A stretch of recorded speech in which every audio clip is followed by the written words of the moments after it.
So we're talking about the synopses, and you hear this phrase, the synopses that fire together, wire together. So when you Mm, have a trauma or you're experiencing an ongoing stress, the synopses that are firing together are the ones that are reinforcing the feelings of stress and trauma. This leads us to how triggering worked and how these prolonged episodes go on is because the brain has literally been wired to stay in a depressive state, and that's really depressing.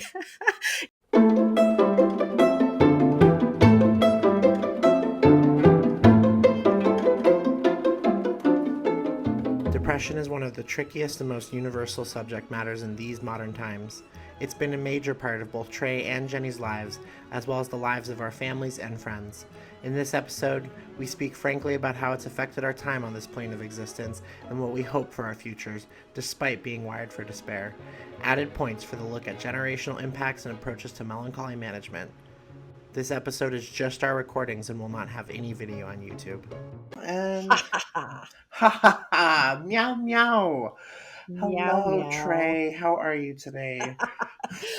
Well, I am certainly in the mind or the mood set for an episode about depression. Yes, getting in the feels today. Yeah, me too. I mean, like, I'm always in the mood for depression. I won't lie to you. Um, but yeah, I agree. I don't know.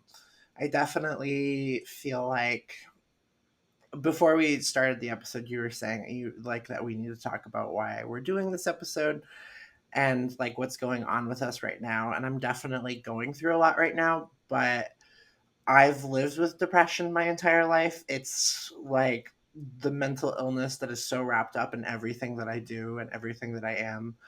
And it's so wrapped up in my writing and my art and me as a person that it's like I know it really well. I've lived it for a while. So like we were talking about doing this as a topic, and then I pushed because I feel like I have a lot to say about depression. So yeah, but it is nice that I've been rolling through the emotions pretty heavy, so I'm naturally really tired, which is the perfect time to talk about depression.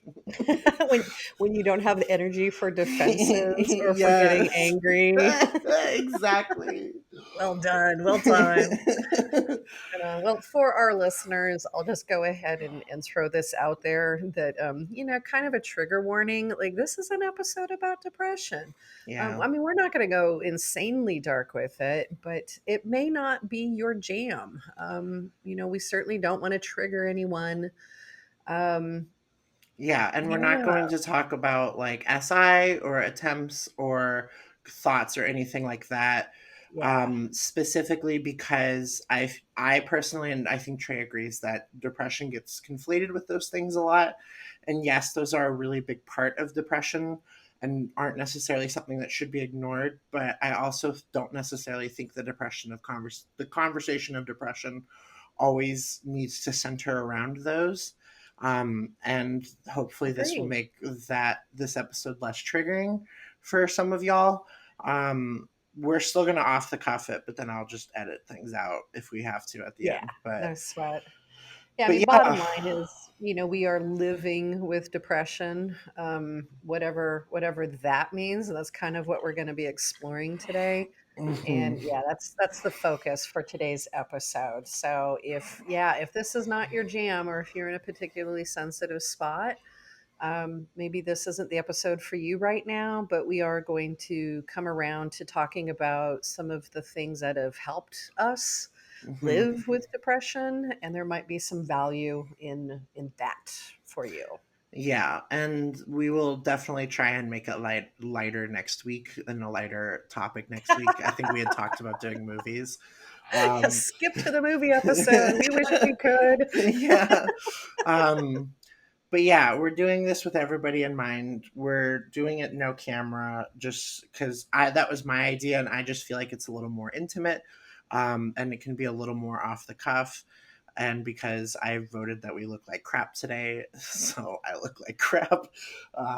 But that's okay because Rihanna says you should dress how you feel, and like I feel like I should feel a little low for the depression episode, so I should also look like crap.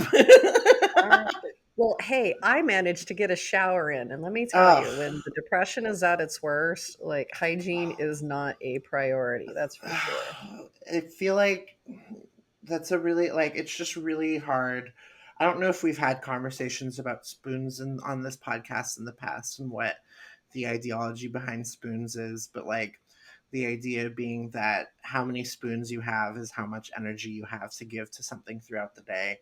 And you start the day off with so many spoons, and then you end the day with zero spoons because you've given them out. And yeah, when you're depressed, oh my God, everything costs so many freaking spoons. Like showering, doing hygiene, it's Yeah.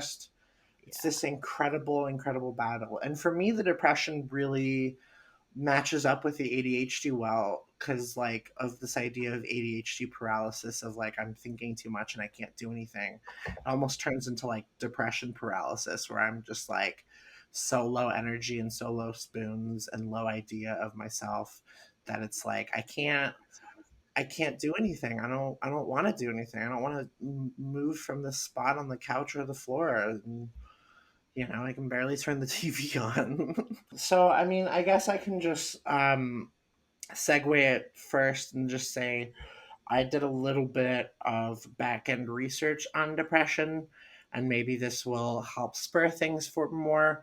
I'm not going to list the symptoms of depression because I feel like that's something that's bounced around a lot and people have heard a lot. And I'm We'll I'm put a not link in the show notes. yeah, I have a great yeah. resource for that. Yeah, and I don't know.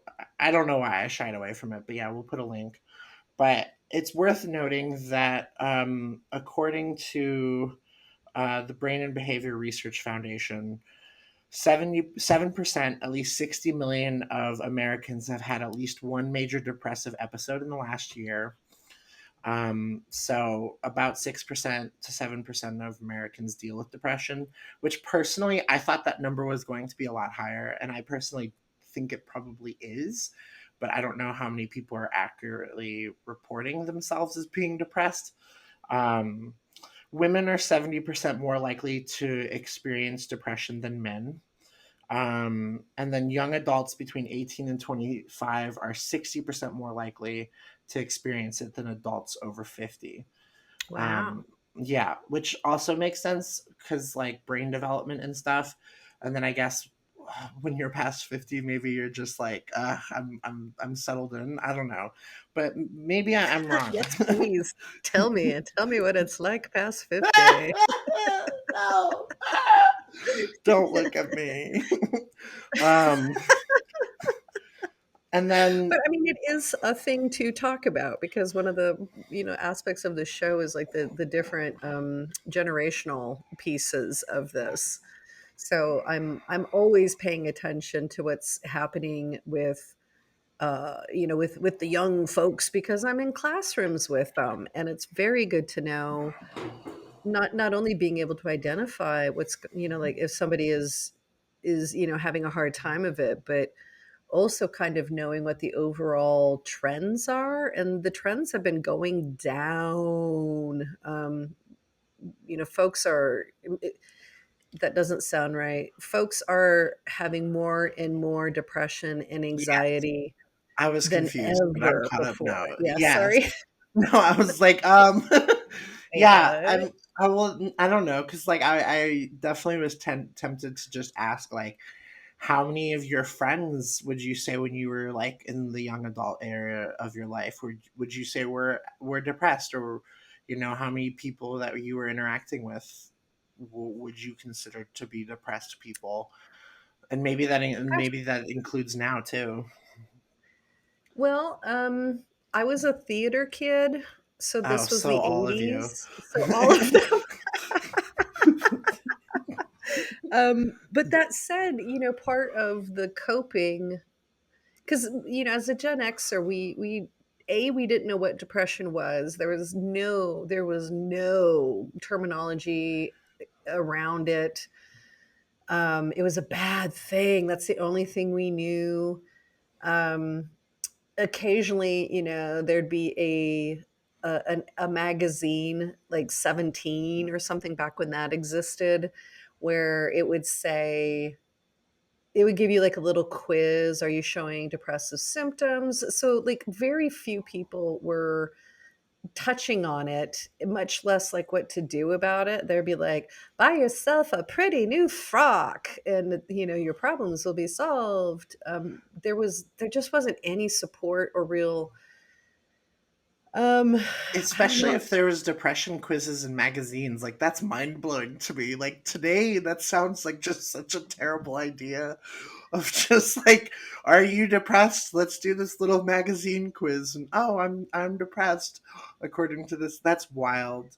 I mean, it Oh makes a my lot of god. sense. It was a new term, and people weren't dealing with it. But that's really, really fascinating to me. That Yeah. just sounds like really outlandish today, because everybody's depressed today, or it feels like it. And so it's like you don't want to put that in a magazine of like reminding people that Because they're it might be depressed. triggering. Yes, What's exactly. triggering? It's 1986. We have no You're idea what so triggering right. is. But it's a good point. I know that once I started connecting to, and we'll talk about this next week, but like looking for role models, looking for people who were living our same experience. So I was always attracted to the stories where people were demonstrating the same. I can't even call it a symptom because I didn't understand that depression had symptoms, but Right. just felt the way I felt. And I think that's a fairly natural thing to do as a young person is, Yeah. like to make those connections usually through, I mean, it would be great if it was through friendship groups, but oh my gosh, we just went through 3 years where everybody got really sequestered and apparently your generation isn't great I don't know. Is your generation the one who's supposed to not be good at socializing, or is that the one before you? I forget. Um, the one before us is like millennials, and I feel like millennials definitely have their own version of socialization. I think my generation is the generation that's supposed to be bad at socializing, and I think in a lot of ways we are, but I also think in a lot of ways it's just because socialization among my generation is very different. Mm, Um, and so it's viewed as all things that are different are viewed as bad, but like I have so many people that I know and so many friends who a lot of their friend list is like online people, and like that they have these really awesome virtual friendships of people that yeah. they talk to every day, and I definitely have a much easier time communicating my emotions and what's going on in my head over text than I do in person. And I'm not saying that's necessarily a symptom of my generation. I think all generations have had their own troubles communicating their emotions with people. I just think doing it not face to face is a lot easier.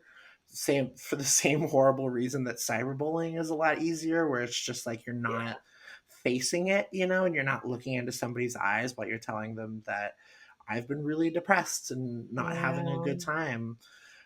So I you know guess we're bad at it, but like, yeah, And one of the symptoms of depression is disassociation, oh my which god, can register a number of different ways, but it's a lack of connection to just what's happening around you. And in the extreme cases, it's leaving your body and letting your body go on autopilot, while you are kind of off floating in I don't know where we go, but we're not present and accounted for. So it's the opposite of mindfulness.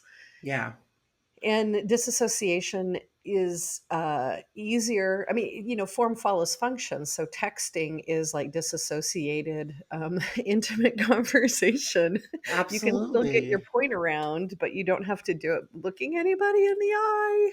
yeah. Well, and it's a lot more convenient to what's going on in your life and your schedule. Like you can respond when you want. You don't have to leave the house and make plans to do things, and especially as we were talking about with low spoons with depression, it's hard to even get yourself to do the things that you normally enjoy.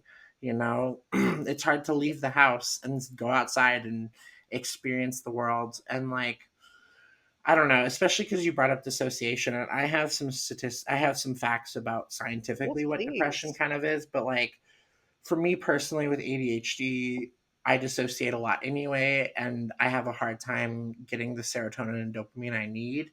So I feel like depression just runs really thoroughly through me. And then I'm also bipolar type 2 on top of that, which I don't know if I've ever talked about on this podcast before.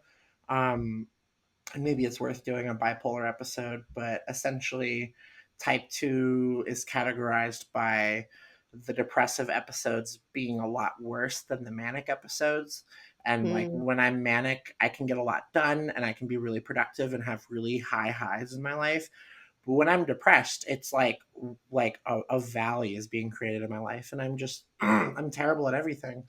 But essentially, what I found is that depression, at first they thought it was quote unquote a chemical imbalance, this idea that there are not enough chemical transmitters in your brain, neurotransmitters, and so that things like serotonin couldn't stay in your synapses, and it would constantly get lost or misplaced, and serotonin and dopamine would just not be allowed to be in there regularly because of these imbalance in the chemical transmitters. So they created medication that was going to combat that. One of the most famous examples is Prozac. But what they found is that only 50%, 50% of the people who were taking it actually felt anything different, and like it actually worked. And so the idea behind the chemical imbalance is flawed because it actually doesn't like connect with everybody, and like not everybody who has depression maybe actually has this chemical imbalance that we thought they had. So this group, basically there's this doctor who did this research and decided that maybe it was actually a different part of the brain. um, and so I'm just going to kind of read what I found online, and this again is from the Brain and Behavioral Research Fund. But this So doctor named, official. yeah, this doctor named Dr. Malenka conducted a series of experiments involving neurons, um, and wanted to know if it was having to do with this part of the brain called the nucleus accumbens, or NAC for short, which is often called the pleasure circuit. Basically, it's the part of your brain that controls how you feel pleasure, when you feel pleasure. It helps promote your survival. So like you feel pleasure during sex, you feel pleasure when the sun hits you and it's warm, you feel pleasure when you're in a good blanket, or like water is really nice for you, like just small things that are supposed to give you boost of pleasure and boost of serotonin is responsible in this part of the brain. And what the theory was is that maybe something is actually going up with this part of the brain, and that it isn't giving people pleasure when they want to. And what they found out is there is this hormone that affects appetite called melanocortin, and it turns off the brain's ability to experience pleasure when an animal is stressed. So it's literally this hormone that is being fed to our bodies when we're stressed that turns off our ability to be happy. You are And now they talking about my 20s, my 30s, a yes, bunch of my 40s. and like it's scientifically saying that stress directly correlates to depression. And it's worth noting that there are three major types of depression according to this research. Situational, meaning because of trauma or something happened that caused it, and sometimes that can go away, sometimes not. um, Persistent depressive disorder, where it's mild but it lingers forever and like it stays with you. And then major depressive disorder, where it's not mild, and you'll have really really hard periods. And you know what they found when they were doing this research is that no matter what they find, it's not going to encompass everybody, because just like gender and just like the ADHD autism spectrum, depression's also a spectrum, because these are people's brains we're dealing with. And that's the part that I found really fascinating, is the idea that people experience different kinds of depression than other people, and that maybe the kind of depression that you feel and how it feels is a bit different than the one I do, because of the chemicals in our brain misfiring and because of our NAC just not doing what the heck it's hecky spaghetti it's supposed to. So I don't know. I just What think was that's that? That was the best. The hecky um spaghetti? well, it's because Uh, my partner says heggy spaghetti a lot, uh, and so then I changed it because I wanted it to rhyme because of my OCD. yes, for So reason. yeah, but that's what I found is, and I mean, it makes sense that stress is directly correspondent to it. And, with what we were talking about earlier, that the newer generations just seem to have more and more of it. I also just think there's a lot more different kinds of stress nowadays than maybe there was back then, especially Right. with social media and other things. But yeah, what are your thoughts on So, that? that was awesome. Thank you so much for bringing that forward. Yeah. One of the people that I follow on YouTube is a doctor named Tracy Marks, and I'll put some links in the show notes. And just to follow up what Jenny was talking about, that the medications were there, what they functionally were doing was just prolonging. So whatever of those, good chemicals, the dopamine, the serotonin, there's another one I can never remember, that did get released, the medication prolonged their presence in the brain, Hmm. which kind of explains, if you think about the dynamics of the release of the medicine, and how you really can not feel great if you miss your medication that particular day, because it's very of the moment. Lots of people didn't respond to it, and then we started getting phrases like treatment resistant depression. Hello. I fall into that category.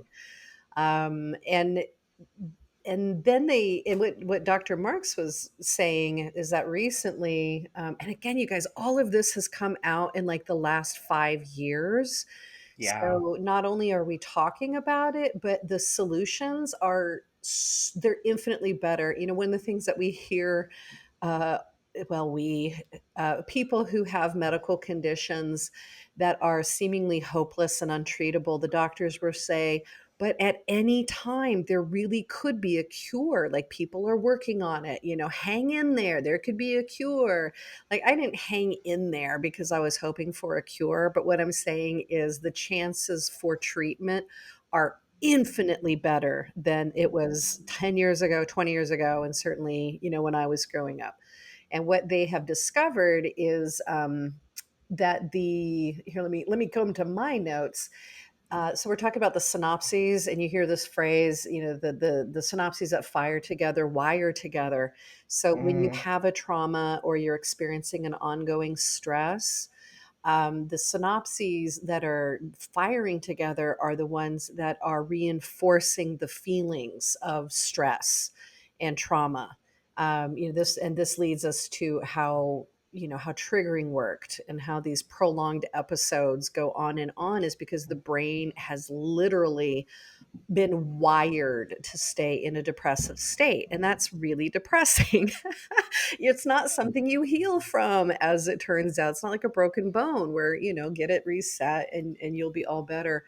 So the very new phenomenon of looking at depression and anxiety and PTSD, because they all end up in a bucket together. All the time I see those three Hmm. things grouped together. That it is, it functions as a disease. So not an illness, not a condition, but an actual disease. But that neuroplasticity works both good and bad, right? So the neuroplasticity could be wiring things together in a way that has negative impacts, on your moods, and how you walk through this life. But yes, neuroplasticity exists throughout the entirety of your life. It doesn't matter how late you come to this, that if you can find the people and the treatment for you that starts rewiring your brain, you're treating the disease, and you have a much better chance of, going into remission, of easing the symptoms, of, you know, just getting some relief to all of this. And it's too early to say if there's like a cure for this stuff, because this is a kind of a brand new approach to things, is this rewiring as opposed to just treating the symptoms with medication.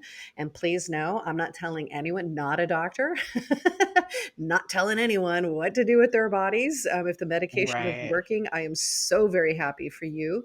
If you're interested in trying out medication, like, wow, like I can't encourage that enough, because you never know what the thing is that's going to work for you.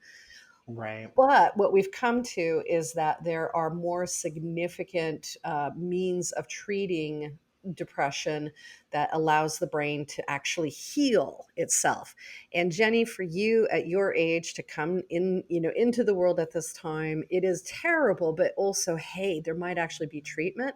And then what if you got to live the entire rest of your life not trapped in this cycle? That thrills me to death.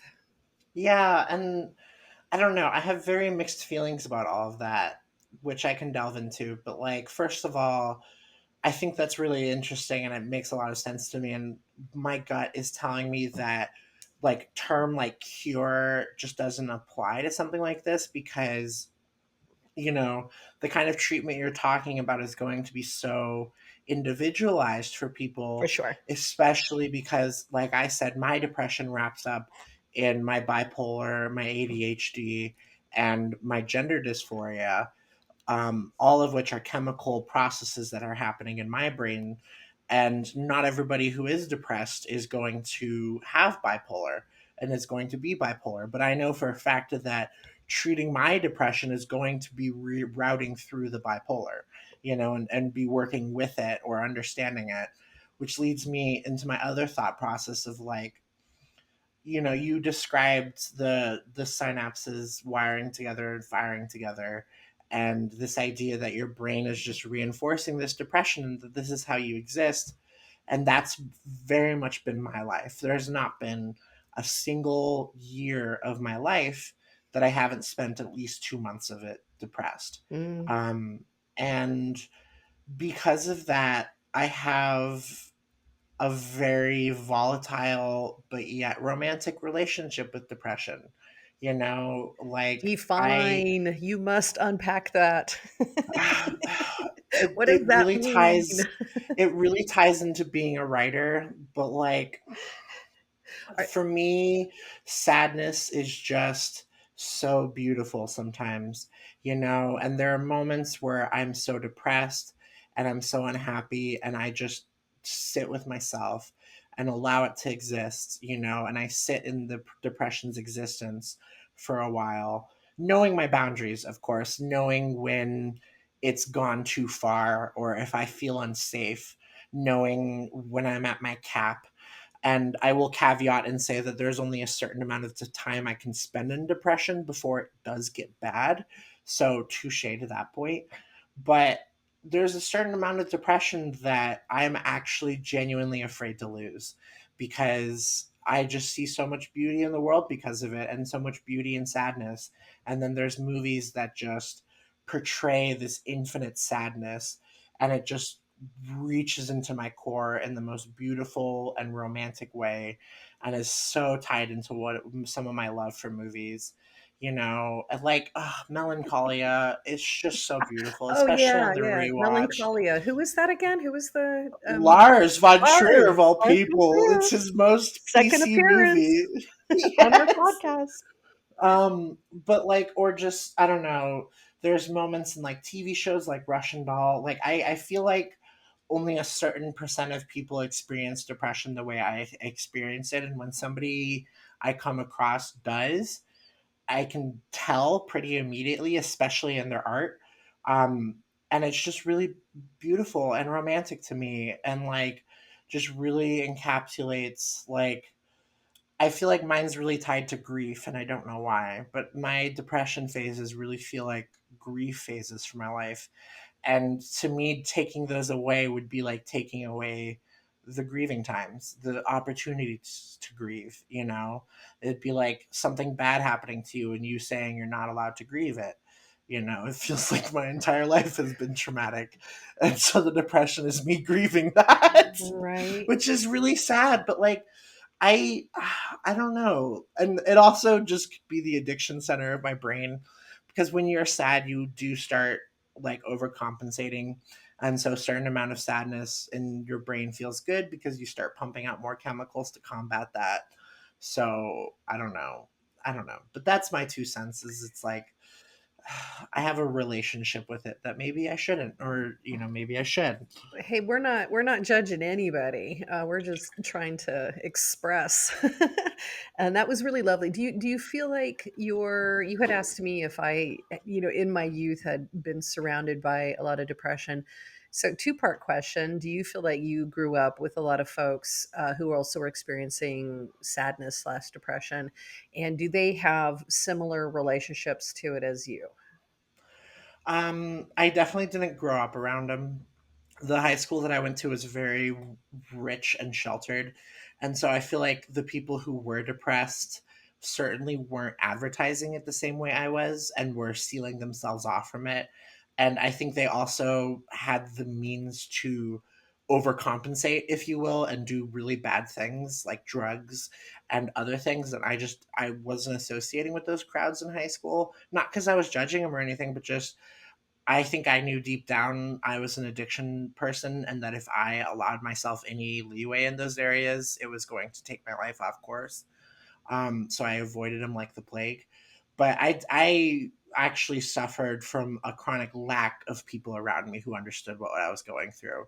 They understood sadness, but they didn't understand how depression is not sadness. It's way different. Depression is a state of being. Depression is a state of viewing the world. It's a void inside of you. It's just this, that's how I view it, as just this void. Now there are people who are around me who experience it, and I have made it that way, and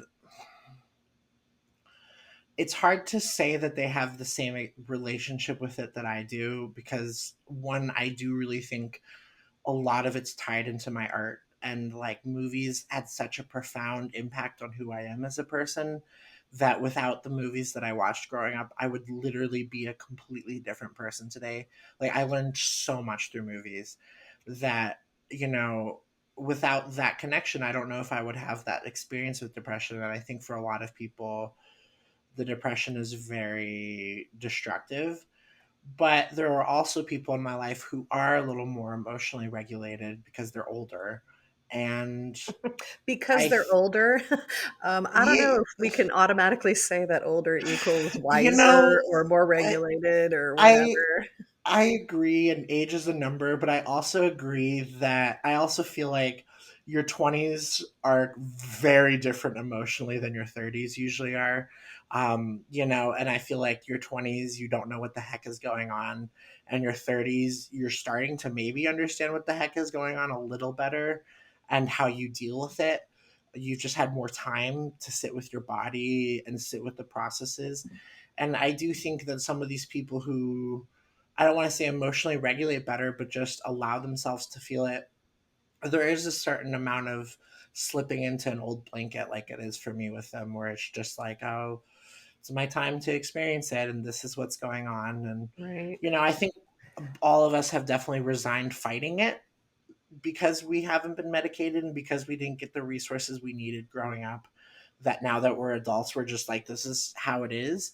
So I would be willing to accept that there's a certain part of that there with those people. With those So people. All right, there's like three things in there that like I would love to, and I'll only yes, remember please. probably one and a half of them. I really should take notes during these these conversations.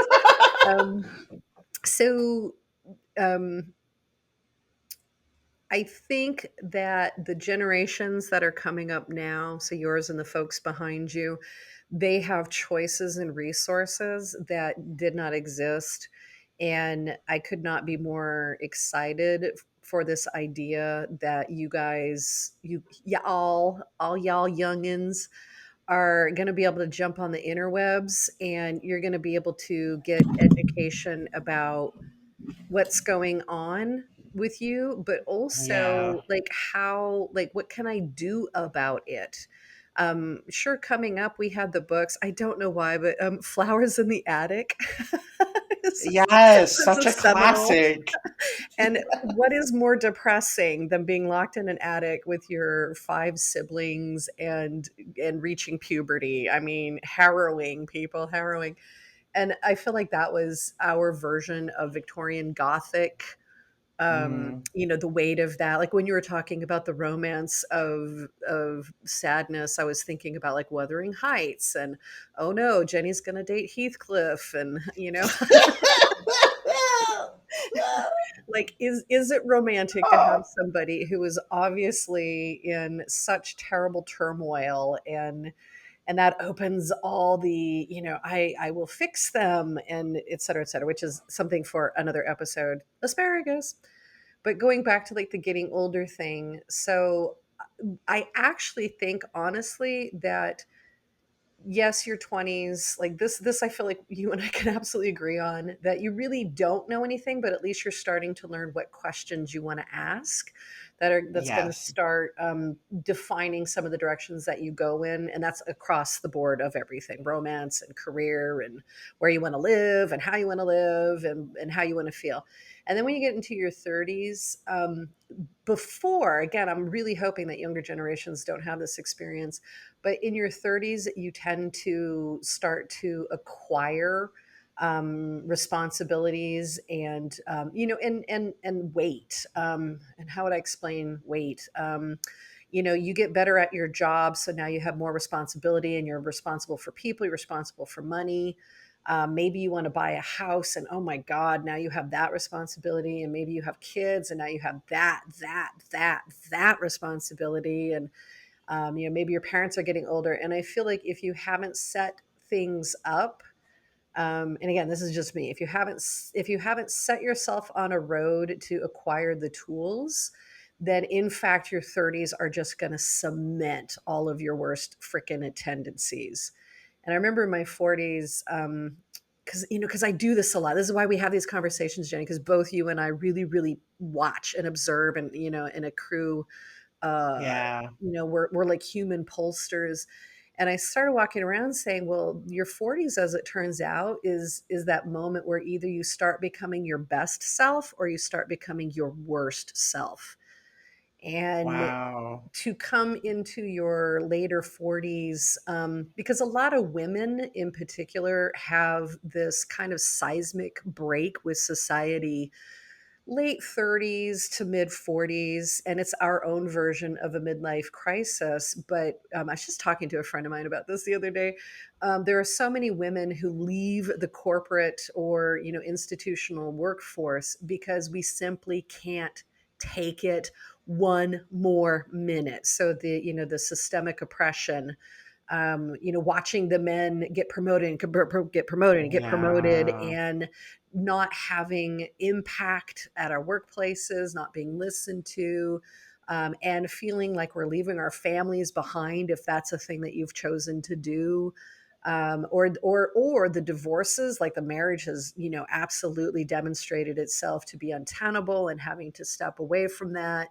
And suddenly you have all of these women. It's a brain drain where all of these women step out of their societal roles that they were told that this was the jam, and they open bed and breakfasts. They Wow. open yoga studios, any smaller, they open small businesses. And women start, they because they can't, because they've hit a bottom, they've gotten so depressed. And is it situational? Is it that they've been carrying it their whole lives, and never got any help for it, and this is the breaking point? I don't know, you'd have to talk to a bunch of 40 something women. But our lives or have in the past, generationally, the last 3 or 4 generations have radically changed, where suddenly we are living so far outside of what society told us was the way things were going to be. The good Mm. news is we can now self-support in a way that previous generations, my grandmother certainly couldn't. My grandmother was depressed her whole life. She was terrorized by her husband. She was on Valium. They used to have a name for it, Jenny. It was called Mother's Little Pill, because all of these women were so oppressed and they hated their lives. I mean, they liked aspects, obviously. They didn't hate their children necessarily. I mean, some did. But they didn't get to do anything else except these very, very regimented things. And instead of being like, hey, there's all this untapped potential over there, like what can we do to get these women, contributing at the levels that they're able to, they're like, oh, here's some Valium, go chill out. And honestly, everybody's like, Mm, your grandmother's a saint. And I'm like, my grandmother was stoned wow. because she didn't dare divorce because she would have starved to death and she had a kid. Anyway, that was Wow. that was a little bit of a generational, like, let's look at the generations. I can't wait to see what you guys end up doing with your futures that perhaps we did not have opportunity or access to. Well, and it's so nice to be on the other end of it where there's a lot of what you said that I have to unpack. And like some of it's asparagus, especially this idea of becoming your own boss later, especially because that's something that neurodivergent folks end up doing a lot because they just really struggle being in the workforce, especially under people who don't understand how their brain works. Mhm. And then being a woman on top of that, or being marginalized on top of that.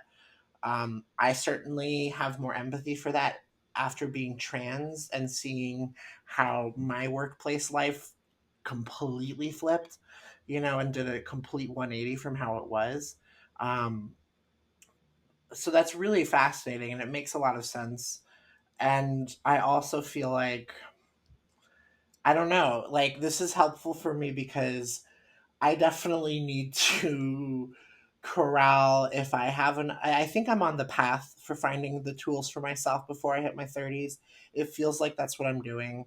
And I definitely think my affinity for depression definitely has its dangers, because there is a certain side of depression where I don't want to do anything. And obviously, that is nothing but destructive for me. So I definitely feel like I don't know, because you were talking about like, oh, they have more resources to help with depression and they have more things that can potentially lead to a cure. I am just so tendenced to view it like how I view my bipolar and how I view my ADHD, where the cure is emotional regulation and the cure is you doing it, like, and figuring out how to live with it.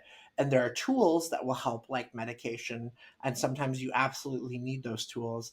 But for me, it almost feels like I'm tendenced to believe that the treatments are more just really effective tools, but that they're not a cure, and that the cure is still, you know So tools for it, management versus right. And tools to finding your inner peace is the cure. Alas, our technology apparently was so depressed listening to us it quit on us. There was more conversation, but it got lost. We still wanted to bring this last Trey moment to you, even in its broken state. And maybe that's appropriate for this week's subject. Cheers, meow meow. right. And I also want to mention that there are communities.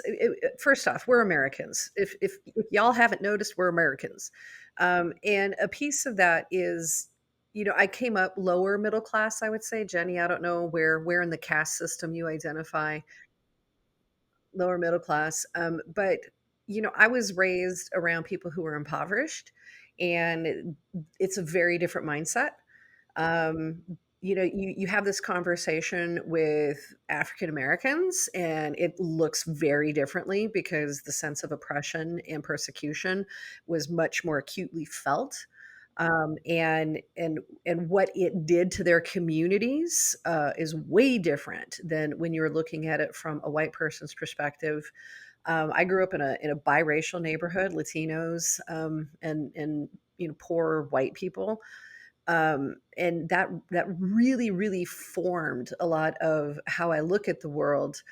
And it ain't no joke, but not being able to afford the fundamentals is stress, and it is a means of creating a depressive state.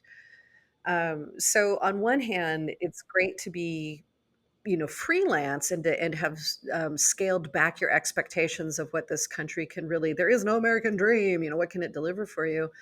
But on the other hand, to still have and this goes for anyone and everyone, to still have the self-awareness that you can still acquire tools and seek out resources at any level that are going to start inching you forward, so that the concept of peace of mind, because I think that's what everybody is pursuing. I know the day that I finally understood what peace of mind was a complete life changer. Here, I'm going to tell this story. So I've never not been depressed. My earliest memories are depressed, little young Trey.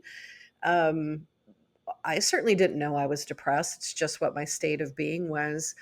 Um, and it wasn't until I was about 40 or so that I finally connected. It's not like I wasn't seeking out some help, because I started understanding, yes, I have depression.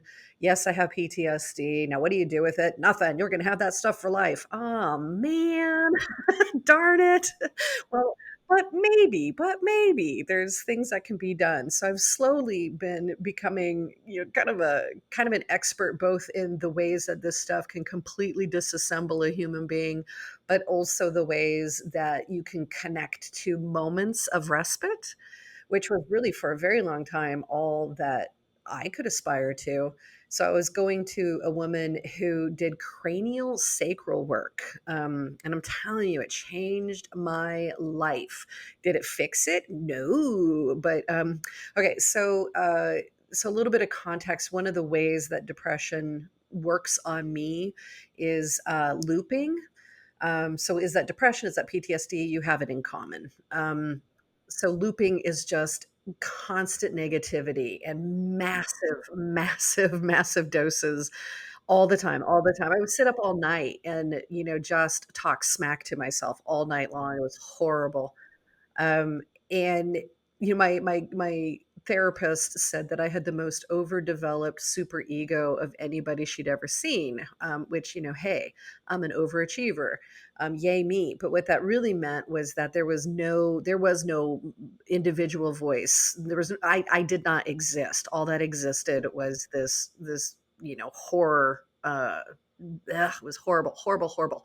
Anyway, so part of it also was, it wasn't just bagging on me and bagging on everything around me. It was also looking out at the world and being able to extrapolate, like, what was going to happen next, and always, like, watching people park and, like, judging their parking, and knowing when there's going to be a car accident, because I could just look at the pattern. I always said, like, I'd make a great CIA analyst, because I was in constant pattern analysis mode, which, by the way, is hypervigilance. I was always waiting, like, where's the danger? Where's the danger?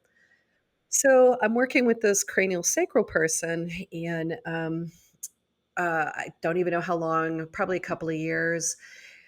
And I didn't want to work with her anymore. And, I went in to complain to her. I'm just like, I feel like I have lost IQ points since I started working with you. And she's like, I don't understand what that means. And I go, because, like, when I look around, I'm not seeing the patterns. I'm not understand I can't hold the entire world in my head anymore and tell you what's going to happen here, and this, that, and the other. And she looked at me and she put a hand on my shoulder. She goes, Trey, that's called peace of mind. And I was like, "What is happening?" I had never had a moment of peace of mind my entire life. I did not understand what it meant. And it was, I never did heroin, but that phrase, like, chasing the dragon, I was like, "Okay, now I know what the target is. I want this all the time."